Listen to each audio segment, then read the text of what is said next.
तारक बम बोल बम। पश्चिम बंगाल के राज्यपाल सीवी आनंद बोस जी, केंद्रीय मंत्रिमंडल में मेरे सहयोगी शांतनु ठाकुर जी, पश्चिम बंगाल विधानसभा में नेता विपक्ष शुभेंदु अधिकारी जी, सांसद अपरूपा पोद्दार जी, सुकांता मजूमदार जी, सौमित्र खान जी, अन्य महानुभाव, देवी और सज्जनों, 21वीं सदी का भारत तेज गति से आगे बढ़ रहा है। हम सभी ने मिलकर 2047 तक विकसित भारत बनाने का लक्ष्य तय किया है। देश का गरीब, किसान, महिला और युवा ये देश की प्राथमिकता है। हमने निरंतर गरीब कल्याण से जुड़े कदम उठाए हैं, जिसका परिणाम आज दुनिया देख रही है।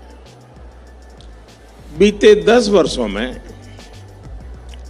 देश के 25 करोड़ लोग गरीबी से बाहर निकले हैं।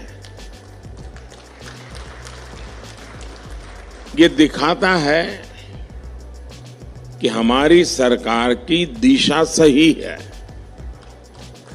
नीतियां सही है,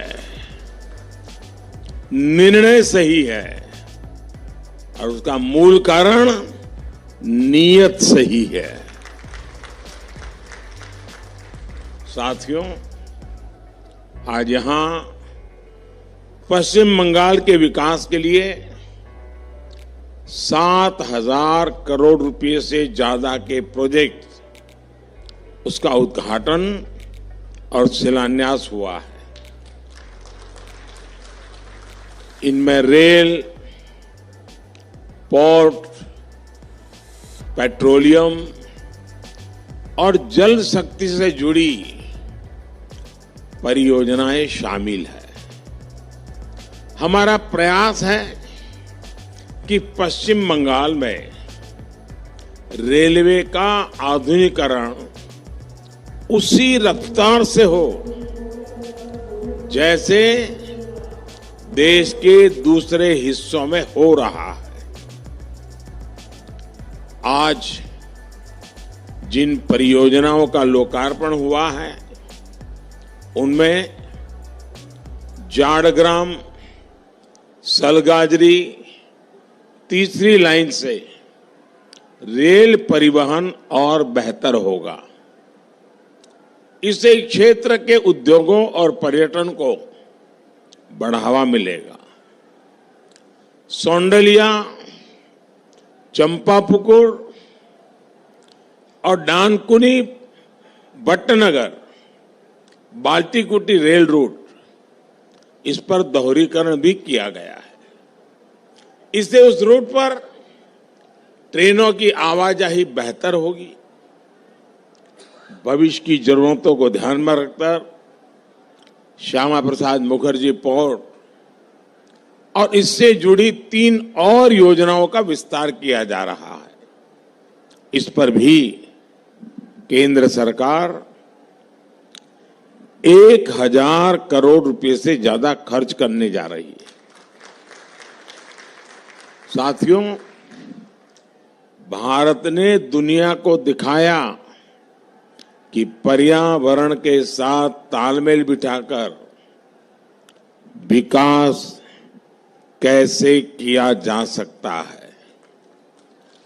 हल्दिया से बरौनी तक 500 किलोमीटर से ज्यादा लंबी क्रूड ऑयल की पाइपलाइन इसका उदाहरण है।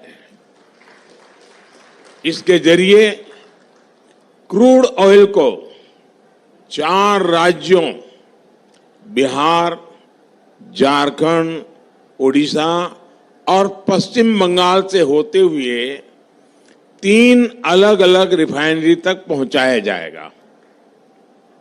इससे खर्च भी कम होगा और पर्यावरण सुरक्षा से जुड़ी चिंताएं भी कम होगी। आज जो पश्चिम मेदिनीपुर में एलपीजी बॉटलिंग प्लांट शुरू हुआ है, उसका लाभ 7 जिलों को होगा। इससे यहां एलपीजी की मांग को पूरा करने में मदद मिलेगी और साथ साथ नौजवानों के लिए रोजगार के अनेक नए अवसर भी बनेंगे। आज हुगली नदी के प्रदूषण को कम करने के उद्देश्य से सीवेज ट्रीटमेंट प्लांट को भी शुरू किया जा रहा है। इसका भी फायदा हावड़ा, कमरहाटी और बारानगर के क्षेत्र में रहने वाले लाखों लोगों को होगा। साथियों, किसी भी राज्य में इंफ्रास्ट्रक्चर का एक प्रोजेक्ट शुरू होता है तो वहां के लोगों के लिए आगे बढ़ने के कई रास्ते तैयार हो जाते हैं। भारत सरकार ने इस साल पश्चिम बंगाल में रेलवे के विकास के लिए 13,000 करोड़ रुपए से ज्यादा का बजट दिया है। 13,000 करोड़। ये राशि इंडिया ऑनलाइन न्यूज 2014 से पहले की तुलना में 3 गुना से भी अधिक है। हमारा प्रयास है कि यहां रेल लाइनों का इलेक्ट्रिफिकेशन, यात्री सुविधाओं का विस्तार और रेलवे स्टेशनों का पुनर्विकास तेज गति से हो। पिछले 10 वर्षों में पश्चिम बंगाल में वर्षों से रुके पड़े कई रेलवे प्रोजेक्ट पूरे हुए हैं। 10 साल में बंगाल के 3,000 किलोमीटर से ज्यादा रेलवे ट्रैक का इलेक्ट्रिफिकेशन किया गया है। अमृत भारत स्टेशन योजना के तहत पश्चिम बंगाल के करीब करीब 100 रेलवे स्टेशन, आप कल्पना कीजिए एक साथ 100 रेलवे स्टेशन का पुनर्विकास किया जा रहा है। तारकेश्वर रेलवे स्टेशन को भी अमृत स्टेशन के रूप में विकसित किया गया है। पिछले 10 वर्षों में पश्चिम बंगाल में 150 से ज्यादा नई ट्रेन सेवाएं शुरू की गई है। 5 नई वंदे भारत एक्सप्रेस बंगाल के लोगों को रेल यात्रा का बिल्कुल नया अनुभव करा रही है।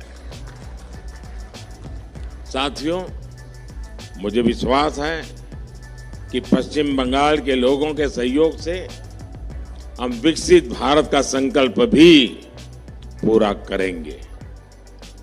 एक बार फिर बंगाल के लोगों को आज की परियोजनाओं के लिए मैं बहुत बहुत बधाई देता हूं। ये सरकारी कार्यक्रम अब यहां समाप्त होगा और मैं 10 मिनट के भीतर भीतर खुले मैदान में जा रहा हूं।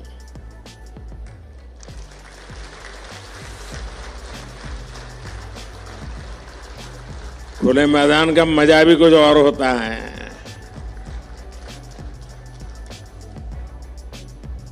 बहुत सारी बातें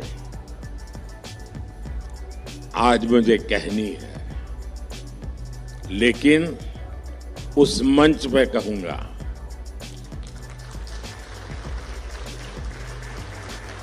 लेकिन विकास के इन सारी योजनाओं के लिए आपको बहुत बहुत धन्यवाद देता हूं और बाहर बहुत लोग इंतजार कर रहे हैं। मैं आपसे विदाई लेता हूं। नमस्कार। অনলাইন নিউজ সাধারণ মানুষের কথা বলে, সাধারণ মানুষের পাশে থাকে। দেখা হচ্ছে পরের নিউজে। ততক্ষণ আপনারা নিজের খেয়াল রাখুন, সুস্থ থাকুন এবং আমাদের সাথে থাকুন।